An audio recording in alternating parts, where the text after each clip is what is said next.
Hey guys, it's Megan here from People Medical Consulting, and this is our deep dive blog of the week.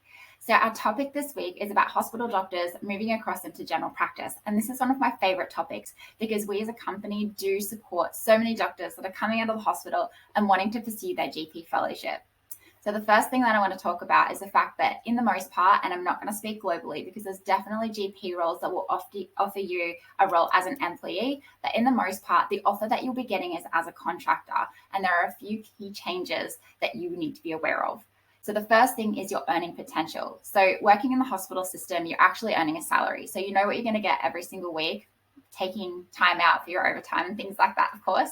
But in the most part, you know the minimum that you're going to earn. Now, moving across into a contractor role, you're actually earning per patient. So the standard percentage in the industry is between 60 and 70%. And what that means is that each patient that you see, you will earn 60 or 70% of the rebate that you're getting back from Medicare if it's a bulk billing clinic, or what that patient is paying if it is a mixed or privately billing clinic. So that means that your earning potential is very much based on how many patients you see, the hours that you work, and the type of clinic and specialist areas that you are looking into. The other thing you need to be aware of is that your leave for annual leave and holidays and your leave for sick leave is usually unpaid. So that means that if you want to go away on a holiday, which everybody needs, or if you do have a sick day, be aware that you will not be paid for it in the most part.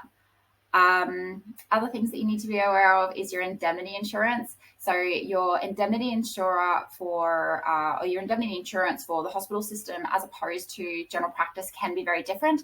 It's worth reaching out to your indemnity insurer just to make sure that you do have the right cover, because you don't want to move across into general practice and then find out that, any incidents that do happen aren't actually covered because you still got your hospital insurance.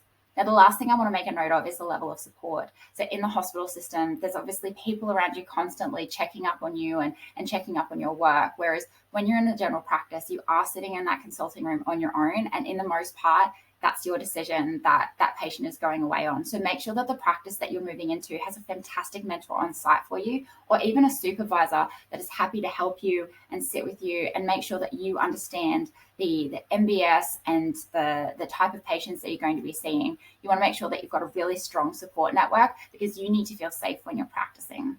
These are just a few tips for you. If you have any questions, please don't hesitate to reach out to our team. We're always happy to help. And I look forward to chatting to you again next week with our next deep dive vlog.